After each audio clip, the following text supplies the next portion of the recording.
Bueno, buenas tardes. El capítulo que a mí me correspondió fue el 5, tema la hipofagia. En este capítulo nos habla sobre el consumo de los animales, específicamente el caballo, eh, su domesticación, de cómo pudieron domesticar el caballo para no tenerlo en cuenta como una especie de consumo. Bueno, empezamos con lo del capítulo que obviamente nos cuestiona el por qué las personas norteamericanas no consumen carne de caballo, si en la gran mayoría de partes en Europa la consumen. Inclusive en Asia, que la carne de caballo da cuenta del 3% de las proteínas cárnicas de la dieta de ellos, también nos indica que en la Edad Media el caballo era considerado un tipo de vaca sagrada a la europea, ya que para ellos era muy común consumirla, como lo he indicado, pero como tal también nos dio a entender que para los amantes de los caballos da la idea de que estos no podían ser al mismo tiempo objetos de contemplación y de consumo, cuando tiempos atrás las personas se dedicaban a la caza de caballos, pero obviamente con el tiempo eso fue cambiando, la gran caza de equinos duró poco, al menos desde un punto de vista biológico, eh, como nos explicaba y nos indicaba que decía que el clima se había hecho más cálido, los bosques sustituyeron a las praderas y los caballos ya no pudieron pastar formando densas manadas en Europa occidental. Y bueno, en Asia, sin embargo, las etapas no arboladas que se extienden desde Ucrania a Mongolia siguieron cubiertas con una rala de capa de hierba suficiente para mantener a las manadas supervivientes, y fue allí, en esa vasta extensión de praderas semidiarias, donde los seres humanos tomaron por primera vez al caballo, integrándolo así obviamente al conjunto de especies domésticas. Y no se puede afirmar con exactitud cuándo y dónde ocurrieron estos hechos, pero sí se conoce un dato decisivo. Fue muy tarde en comparación con la domesticación de otros animales. En algún momento entre los años 400 a.C. y el 3000 a.C. hubo varios pueblos que habitaban en los márgenes de las etapas asiáticas y ya conocían los bueyes y las ovejas.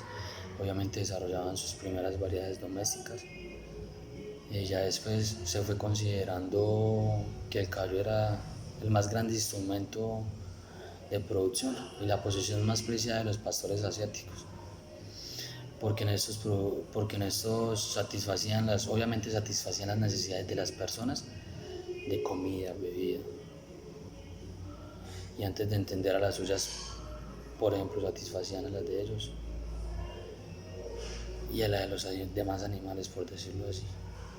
Bueno, poco a poco, después de su domesticación, eh, de que se desarrollara el arte de engancharlos a carros, se les destinó un uso que denominó los fines de criaderos de caballos. Hasta en las épocas medievales, todas las civilizaciones agrícolas de la antigüedad que surgieron en la periferia de Asia querían el caballo como máquina bélica. Ya después no sé si todos recuerdan esas películas antiguas donde los guerreros de los tiempos de atrás se lanzaban a las batallas en carros cargados por caballos, y después de eso ya los fueron utilizando como máquinas de guerra. O sea, ya no lo veían como si el caballo fuese solo el alimento para ellos, sino que les servía para muchas cosas más. Ya con el avanzar del tiempo como tal, decía, fueron utilizando los caballos como máquinas de guerras, ya que en tiempos antiguos predominaban las guerras y ya no los utilizaban como tirantes obviamente de carros como lo solían hacer, sino ya para su uso personal, porque así se veían más ligeros, y como tal para las guerras cubrían a los caballos con sus armaduras para que no les pasara nada durante las batallas. Bueno, pero independientemente, en el capítulo nos indica que de todo esto nada quiere decir que las diferentes clases que existían se accedieran a comer carne de caballo.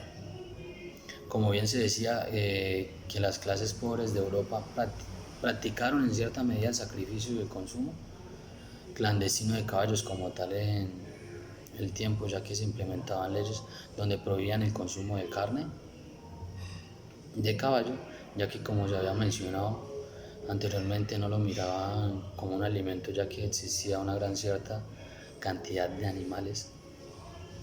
O sea, bastantes, de los cuales estaban a disposición de la comunidad para sus ventas, cosa que como tal algunas comunidades no acataban a las leyes. En una de las páginas nos dice que después de la derrota de Napoleón, los políticos conservadores franceses intentaron restaurar la prohibición de la carne de equino, pero una larga lista de distinguidos científicos y académicos reanudó eh, la lucha contra los prejuicios y fóbicos crónicos que hacían la carne de caballos y sus consumidores, que manifestaban los aristócratas y muchos burgueses franceses, entre los que se contaban probablemente personas interesadas en proteger las carnes de vaca, cordero y cerdo frente a un competidor más barato. Obviamente cabía recalcar de que la carne de caballo era muy supremamente costosa, entonces por eso es que protegían las demás especies, aunque sobre esto no se posee información concluyente. Bueno, ya hablando de otro episodio, aunque muchos europeos siguen considerando todavía la carne de caballo que es muy buena para comer, la cantidad de esta que se consume hoy en día descendió. Buena para comer, descendió considerablemente con respecto a la primera mitad del siglo XV, por decirlo así, que era donde más se consumía. La razón de este decline no es difícil de descubrir. Las presiones para que se crease un mercado legal de dicha carne presuponían la existencia de grandes cantidades de caballos legal, cuya carne se hubiera comercializado de forma clandestina y en condiciones deficientes. Bueno, ya concluyendo en el tema,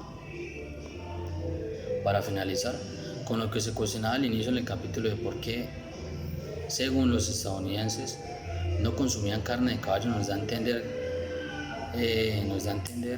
que según en Estados Unidos existen todavía 8 millones de caballos, más que en cualquier otro país del mundo. La mayor parte se crían para fines recreativos, para carreras, para espectáculos y para reproducción.